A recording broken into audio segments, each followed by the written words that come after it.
अंगणाची सवय होती, मातीची चूल होती, घरच्यांची साथ होती, मायेची ऊब होती. संसाराचा भार कसा सगळेच मिळून उचलत होते, एकमेकांच्या आवडीनिवडी सगळे सांभाळून घेत होते. नारळाची बाग होती, आजोबांची काठी होती, घराच्या समोर अगदी तुळशीची रोप होती. लोकांमध्ये जिव्हाळा होता, परक्यांचाही आपलेपणा होता. घरात आलेला प्रत्येक पाहुणा जेवल्याशिवाय जात नव्हता. हरवली ती माया कुठे, शोधावे ते जग कुठे. आपलेपणा घरातच नाही उरला आता, परक्यांना ते जाणवायचे कसे.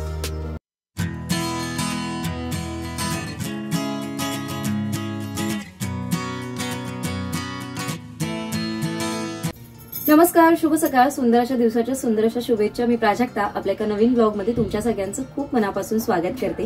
सर्वात आधी सगळ्यांना श्री स्वामी समर्थ. आज आहे संडे आणि संडेची सुरुवात झालेली आहे. संडेची खूप कामं असतात आणि कशी पटापट आवरायची हे नेहमी प्रश्नच पडलेला असतो. तुम्हाला काय आणि मला काय, सगळ्यांनाच प्रश्न पडलेला असतो. आणि त्या सगळ्यामध्ये टाइमकडे कसं लक्ष द्यावं यासाठी मी एक वस्तू माझ्या किचनसाठी घेऊन आली. ती म्हटलं आज तुमच्याबरोबर शेअर करू. बऱ्याच वेळा मी किचनमध्ये जेव्हा काम करत असते तेव्हा मला टाइम लक्षात ठेवूनच सगळ्या गोष्टीची कामं करावी लागते. सकाळी तर खूपच गडबड असते, तर अशा वेळेस मला काय होतं, मी मोबाईल ठेवते आणि मोबाईलमध्ये टाइम बघत असते की आता किती वाजलेत किंवा मग बाहेर जाऊन मला वॉचमध्ये बघावं लागतं टाइम किती झाला एक्झॅक्टली, म्हणजे मी किती पटापट करायला पाहिजे अजून. तर त्यासाठी मी ना हे डिजिटल वॉच घेऊन आली. आयकियामध्ये त्या दिवशी गेलेली तेव्हा हे मला मिळालं आणि हार्डली 119 रुपीजला मिळालं. आणि डिजिटल असल्यामुळे आणि खूप एकदम लाईट वेट आहे, कुठेही आपण असं उचलून कुठेही काही ठेवू शकतो. आणि इथे देखील माझ्या इथे असं राहू शकतं, तुम्ही बघू शकता. तर म्हटलं हे घेतलंय तर तुमच्याबरोबर शेअर करावं. तर म्हटलं आज ब्लॉगची सुरुवातच आपण टाइम पासून करूया, या घड्याळापासून. तर आता मी हे तुम्हाला ओपन करून दाखवते आणि मग आपण बघूया हे की हे कसं सेट होत आहे ते. अलार्म क्लॉक ओपन करताना एक गंमत झाली. ती म्हणजे अशी ना की याच्यावरचा ओपन करताना मी ते डिस्प्लेवर जो लावलेला स्टिकर होता ना तो मी काढला आणि मला वाटलं अरे बापरे, मी तर डिस्प्लेच काढला की काय, असं झालं. कारण नाजूक वस्तू आहे तर मी खूप घाबरली. पण हे ना खूप इझी आहे ऑपरेट करायला. एक पेन्सिल सेल ह्याच्यामध्ये यूज होतो. एक पेन्सिल सेल तुम्ही वापरायचा याच्यामध्ये आणि पाठीमागे 2 ऑप्शन आहेत बटन सेट करण्यासाठी. त्याच्यावर तुम्ही 3 सेकंद होल्ड करून ठेवलात की तुम्ही टाइम आपल्या हिशोबाने आपल्याला जसं पाहिजे तसं अलार्म सेट करू शकता. अगदी इझी आहे यूज करणं. वॉच तर मी तुम्हाला दाखवलंय, पण आता नाश्त्याची सुरुवात करायची आहे. नाश्ता बघू आता काय करायचा.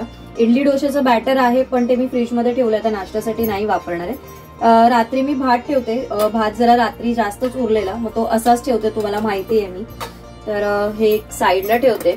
आणि या ना मला हळदी कुंकूला 2 बॉटल मिळालेल्या, या वेगवेगळ्या ठिकाणाहून मिळालेल्या. सॉल्ट आणि पेपरच्या बॉटल आहे, डीमार्ट मधल्याच आहेत या. आणि या 2 मिळालेल्या, तर याचा सेट झालाय. तर आता बघू म्हटलं, ह्या रात्रीला मी वॉश करून ठेवल्या. म्हटलं आता बघू आज त्याचा काय यूज करता येईल का, फ्रीजमध्ये काही ठेवता येईल का. आणि इथे तुम्हाला एक टिप देते. माझं ना आता मी काय करते ना, लायटर आहे ना, रात्रीचं आहे ना, थंडीचे दिवस आहेत, थोडंसं थंड असतंच वातावरण, म्हणून मग असं कपड्यातच ठेवते. मग ना सकाळी त्याला थोडीशी ऊब असते. एकदम असं खाली ठेवलं ना तर ते पूर्ण थंड होऊन जातं. म्हणून ना मग असं कपड्यात ठेवलं ना तर थोडं थंड पडत नाही, म्हणून अशा पद्धतीने ठेवते. तुमचं लायटर जर थंड पडत असेल तर तुम्ही एकदा ट्राय करून बघा ही टिप. आता आपण चहा ठेवूया आणि नाश्त्याची तयारी करून घेऊया. घावण्याचं पीठ माझ्याकडे तयारच असतं. तांदूळ भिजत घालून मी घावणे नाही करत. तांदूळ स्वच्छ धुवून घेतले जातात आणि त्यानंतर उन्हात वाळवून मग घरघंटीवरनं घावण्याचं पिठासाठी जे लागतात थोडेसे जाडसर असे मी तांदूळ दळून आणून असं पीठ तयार करून ठेवून देते, म्हणजे पटकन यूज होतं. कधीतरी थोडंसं मीठ टाकायचं आणि आपल्याला जेवढं पाणी पाहिजे तेवढं पाणी टाकायचं. घावणे कधी परफेक्ट जमतात, जर तुम्हाला जेव्हा कधीही घावण्याची कन्सिस्टन्सी एकदा जर कळली ना तर आपल्याला परफेक्ट असे घावणे तयार होतात आपल्याकडनं. कारण मला पण असंच व्हायचं पहिलं सुरुवातीला. घावणे मी कितीही केले तरी मला जमत नव्हते. मग आईने मला समजवले आणि त्याच्यानंतर मग मी आता घावणे परफेक्ट असे बनवू शकते.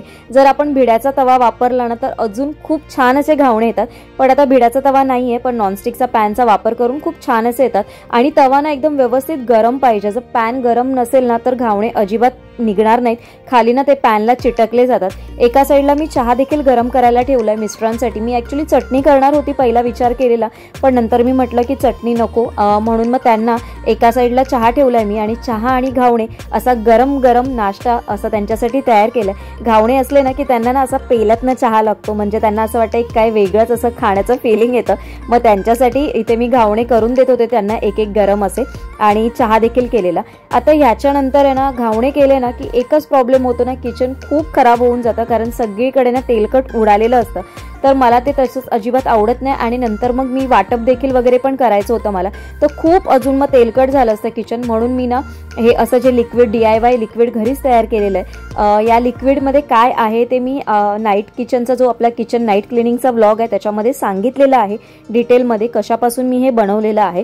तर अशा पद्धतीने ना मी तिथल्या तिथे हा प्लॅटफॉर्म क्लीन करून घेते आणि मग हा टिश्यू नॅपकिन जे असतात मार्केटमध्ये जे मिळतात ना त्याचाच वापर करतात. इझी टू यूज आहे आणि वॉश केल्यानंतर सुकतात देखील पटकन, ड्राय देखील पटकन होतात आणि याच्यामध्ये ऑब्झर्व देखील खूप छान होतं. तर किचन मधली आता बारीक सारीक जी कामं असतात ती माझी सगळी आवरून झाली आहेत. म्हणजे बारीक सारीक अशासाठी ना की जी मेन म्हणजे भांडी घासायची असतात ती भांडी घासून झाली. किचन देखील तिथल्या तिथे मी क्लीन करून घेतलाय, नंतर व्यवस्थित क्लीन करेल. पण एकदमच खूपच सगळं घावणे केलेलं त्याचं सगळीकडे उडालेलं म्हणून ते क्लीन करून घेतलं. आता वाटप तयार मला करायचंय आठवड्यासाठीचं, पण आठवड्यासाठीचं म्हणजे मोजकंच वाटप मला करायचं. तर मी ते ओलं खोबरं जे किसून ठेवलेलं असतं ते फ्रीज मधनं काढून घेतलंय.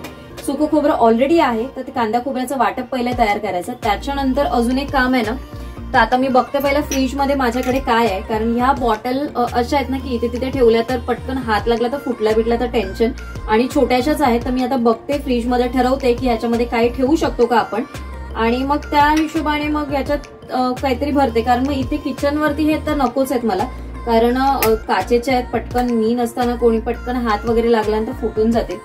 आणि आजचा मेनू काय, तर आजचा मेनू माझा तर मी ठरवलेला, पण मिस्टरांचं सकाळपासून चाललेलं की आज काय बनवणार आहेस तू जेवायला, आज हे बनवूया का, आज आपण ते बनवूया का. मी बोलले तुम्ही बाजारात जा, तुम्हाला जे पाहिजे ते घेऊन या, मग मी बनवते. कारण त्यांना नॉनव्हेज खायचंय, तर म्हटलं तुम्हाला जे पाहिजे ते घेऊन या, मग मी बनवते आणि तुम्हाला खायला घालते. म्हटलं असं काही नाहीये. तर आता त्यांना पाठवलं, आता ते काय घेऊन येतील त्याच्यानंतर मग माझा बराचसा मेनू ठरणार आणि त्याच्यानंतर मग मी जेवण करणार आहे. तर जेवणाला उशीर होईल, तर म्हटलं आपण तोपर्यंत वाटप तयार करून घेऊ, म्हणजे आपलं आठवड्याचं काम कमी होणार आहे. तर चला आता वाटप तयार करूया. इथे वाटपासाठी मी कांदा, ओलं खोबरं, लसूण आणि कोथिंबीर असं टाकून सगळं वाटप मी छानपैकी खरपूस रंगावर भाजून घेते. एका साईडला पाणी गरम करायला ठेवलंय. पाणी गरम यासाठी ना की मी यामध्ये ओले काजूचे घर तयार करणार, जे सुके काजूचे घर आपल्याकडे असतात त्यातून मी ते भिजत घालून त्याला ओले काजूचे घर असं करणार आहे. तर माझ्याकडे फ्रीजमध्ये असे काजूचे घर ठेवलेले असतात, हे गावावरून आणतो आम्ही, आणि मी ना सोललेले घेत नाही, शक्यतो जे असे बिना सोललेले असतात ना तेच घेते, आणि हे जास्त दिवस राहतात आणि थोडेसे आपल्याला प्राइसमध्ये देखील हे कमीमध्ये मिळतात.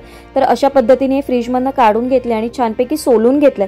का मी गरम पाणी करते, तर हे गरम पाण्यात भिजत घालायचं कारण एक आहे ना की याच्यामध्ये पण बऱ्याच वेळा चीक असतो, जो आपण कधी कधी कच्च्या काजूमध्ये आपल्याला लागला जातो. तर असं जर तुम्ही मध्ये स्प्लिट करून जर तुम्ही हे पाण्यामध्ये भिजत घातले तर हे ओल्या काजू सारखेच टेस्टला लागतात, अगदी त्याच्यामध्ये काही फरक लागत नाही. तर मी अशा पद्धतीने मिक्स करून घेतलंय आणि आजच्या रेसिपीमध्ये मी हे काजूचे घरच वापरणार आहेत. म्हणून मग हे असे सगळे जे होते ते छानपैकी मध्ये स्प्लिट करून छानपैकी आता हे गरम पाण्यात एक 10 ते 15 मिनिटासाठी भिजत घालून ठेवणार आहे. आणि मग नंतर काय करणार आहे ना, हे वॉश करून घेणार आहे. एक साध्या पाण्यात परत आपण वॉश करून घ्यायचं. तर ते येताना चिकनच घेऊन आले, त्यांना खायचं होतं. तर हे चिकन मी मॅरिनेट केलंय, स्वच्छ धुवून घेतलंय आणि दही, हळद, आलं लसूणची पेस्ट असं सगळं लावून मी याला मॅरिनेट करत ठेवलंय. ह्याच्या आधी पण मी बऱ्याचशा व्हिडिओमध्ये दाखवलंय तुम्हाला, म्हणून मग मी आता याचा वेगळा व्हिडिओ बनवला नाही मॅरिनेट करताना. हे जे काजू होते जे गरम पाण्यात भिजत घातलेले ते छान आता स्वच्छ क्लीन करून घ्यायचे, म्हणजे ह्याच्यामध्ये जे असतं ना तसं पण ह्याच्यामध्ये जो काही चीक असतो ना तो सगळा निघून गेलेला असतो गरम पाण्यामध्ये घातल्यामुळे. तर हे मी छानपैकी आता काढून घेते आणि परत एका पाण्यामध्ये साध्या पाण्यामध्ये हे टाकून परत एकदा छानपैकी धुवून घेणार आहे. आता परत इथे थंड पाणी 1 ग्लास मी ओतून घेते. थंड म्हणजे साधंच आहे पाणी रूम टेम्परेचरचं, ते घालून परत एकदा काजू गाळून मस्तपैकी घेते. आणि इथे आपले हे ओले काजू छान असे तयार झाले. त्याची टेस्ट बघाल तर तशीच लागते आणि रेसिपीला पण छान टेस्ट येईल, म्हणून हे काजूगर आज वापरणार आहे मी. ग्रेव्हीला मी कुठले मसाले वापरते ते मी दाखवते तुम्हाला. इथे एक अर्धा छोटा चमचा मी हळद घेतली आहे, कारण ऑलरेडी चिकन मॅरिनेट केलं त्याच्यामध्ये पण आपण हळद टाकली आहे. त्यानंतर इथे एक मोठा चमचा घरातला मालवणी मसाला जो असतो तो घेतलेला आहे मी. फ्रीजमध्येच भरण्या ठेवते मी, अजून लेबलिंग नाही केलंय पण मला माहिती आहे मी कुठले मसाले वापरते. तर इथे मी अर्धा छोटा चमचा बिर्याणी मसाला घेतलाय आणि इथे अर्धा छोटा चमचा आपण घेणार आहोत चिकन मसाला घ्या किंवा मग मटन मसाला घ्या, तुम्हाला जसं आवडत असेल तसं घ्या. फ्लेवर एकच असतो दोघांचा, काही वेगळा नसतो. मिक्स करून घ्यायचे सगळे मसाले आणि एका साईडला ना मी पाणी देखील गरम करत ठेवणार आहे आणि आता आपण चिकन फोडणीला टाकून घेऊया। पाणी गरम होत आहे आणि आता फोडणी करून घेऊया। एक छोटा कांदा घेतलाय मी, मध्यम आकाराचा घेतलाय आणि तो आता छानपैकी ना गोल्डन होईपर्यंत पूर्णपणे आपल्याला फ्राय करून घ्यायचा आहे। म्हणजे जसं आपण तो बिर्याणीला वगैरे करतो ना एकदम गोल्डन, तसं आपल्याला हा छानपैकी गोल्डन असा परतून घ्यायचा आहे।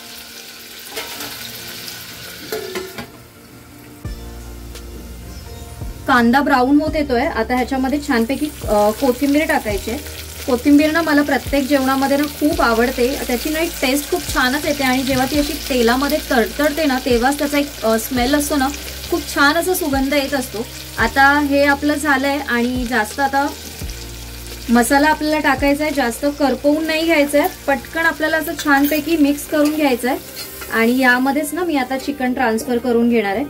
म्हणजे एक छानपैकी ना तेलात मस्तपैकी परतून घेणार आहे। एक 7 ते 8 मिनिटं ना याला तेलामध्ये छानपैकी एक वाफ काढून घ्यायचे आणि नंतर मग आपण याच्यामध्ये पाणी किंवा मग आपल्याला जे काही वाटप वगैरे टाकायचं आहे ना, ओतायचं आहे याच्यामध्ये, ते आपण नंतर ओतून घेणार आहोत।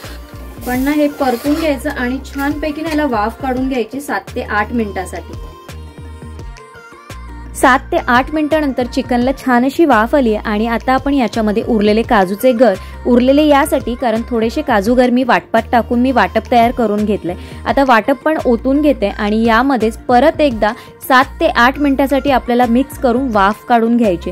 जेव्हा 7 ते 8 मिनिटांनंतर चिकनला छानपैकी वाफ येईल त्याच्यानंतर आपल्याला याच्यामध्ये आपल्याला जशी कन्सिस्टन्सी हवी आहे, म्हणजे पातळ हवंय, थोडंसं जाड हवंय, थोडंसं सुकं टाईप हवंय, तर तशा हिशोबाने म्हणजे तुम्ही याच्यामध्ये पाणी ओतायचंय। पाणी मी इथे मिक्सरच्या भांड्यामध्येच पाणी ओतून हे मिक्स करून घेणार आहे। आता ह्या स्टेजला आपल्याला मीठ टाकायचंय, जर चवीप्रमाणे जसं पाहिजे तसं मीठ तुम्ही टाका आणि कुकरला झाकण लावून, म्हणजे कुकरची शिटी तर वरती लावायची पण आपल्याला शिटी करायची नाही कुकरला, एक 10 ते 15 मिनिटासाठी मंद गॅसवर आपल्याला चिकन शिजवून घ्यायचं आणि कुकर आपल्याला कधी ओपन करायचं तर पूर्णपणे कुकरची हवा गेल्यानंतरच आपल्याला हे कुकर ओपन करून घ्यायचं आणि तुम्ही बघू शकता छानपैकी आपला चिकनचा रस्सा मस्तपैकी तयार झालेला आहे। तुम्ही ही रेसिपी नक्की ट्राय करून बघा आणि कशी झाली असेल ते पण मला नक्की कमेंट करून सांगा। काहीसा आजचा दिवस होता, संडेच्या सकाळचा, मॉर्निंगचा, सगळं मी तुमच्याबरोबर शेअर केलंय। तुमच्या काही सजेशन्स असतील तर मला नक्की कमेंट करून सांगा आणि मी जे काही व्हिडिओ मार्फत तुमच्यापर्यंत पोहोचवण्याचा प्रयत्न करत असेल ते तुम्हाला आवडते की नाही ते नक्की तुमच्या कमेंट मार्फत सांगा, कारण तुमची प्रत्येक कमेंट ही माझ्यासाठी एक नवीन एनर्जी घेऊन येत असते। सो प्लीज कमेंट करा, लाईक करा, तुमच्या फॅमिली आणि फ्रेंड्स बरोबर शेअर करा, म्हणजे आपलं हे चॅनल जास्तीत जास्त लोकांपर्यंत पोहोचेल आणि सगळ्यांना या सगळ्याच्या काही ज्या मी टिप्स देत असेल, काही माहिती सांगत असेल त्याचा सगळ्यांना उपयोग व्हावा। तर शुभांगीताईंनी कमेंट केलेली मला, जेव्हा मी ह्या ड्रेसचा ब्लॉग अपलोड केलेला आपल्या चॅनलवर, तेव्हा शुभांगीताईंची म्हणजे कमेंट होती की या ड्रेसचा त्यांना रिव्ह्यू हवा होता। तर ड्रेसचा रिव्ह्यू असा आहे की तुम्ही डोळे बंद करून हा ड्रेस घेऊ शकता अमेझॉनवरनं। हा अमेझॉनवरनच मागवलेला होता, ज्यांना माहिती नसेल त्यांच्यासाठी सांगते, आणि हा 199 रुपीजला मला मिळालेला अमेझॉनवरनं। तर ह्याचं ना मी जेव्हा वॉश केला ना, त्यांना आफ्टर वॉश रिव्ह्यू हवा होता शुभांगीताईंना। तर शुभांगीताई हा ड्रेस मी वॉश केला 3-4 वेळा तरी मी वॉश केला हा, आणि याचा कुठेही कलर गेलेला नाहीये आणि कुठेही श्रिंक देखील झालेला नाहीये आणि खरंच कॅरी करायला अगदी लाईट वेट, कुठेही सहज इझिली कॅरी करू शकतो। प्रेस करायचं असेल तरी देखील पटकन असं झटपट इस्त्री होते, नाहीतर कॉटनचे वगैरे कपडे असतात तर बराच वेळा इस्त्री करायला वेळ लागतो, तसं पण नाही, पटकन एकदा फक्त इस्त्री फिरवली की इस्त्री पण पटकन अशी होऊन जाते। आणि छान असा ऑफरमध्ये, डीलमध्ये मला हा ड्रेस मिळाला। तुम्हाला ऑर्डर करायचा असेल तर नक्की तुम्ही ऑर्डर करा हा ड्रेस। तर असा हा रिव्ह्यू होता या ड्रेसचा आणि आजचा ब्लॉग मी इथेच संपवते। आजचा ब्लॉग कसा वाटला नक्की कमेंट करून प्लीज कळवा आणि तुम्हाला कुठले व्हिडिओज आपल्या चॅनलवर बघायला आवडले ते देखील मला नक्की कमेंट करून सांगा। लवकरच भेटू माझ्यासारख्या नवीन व्हिडिओ सोबत, तोपर्यंत सगळ्यांना Shri Swami Samarth, bye bye and take care.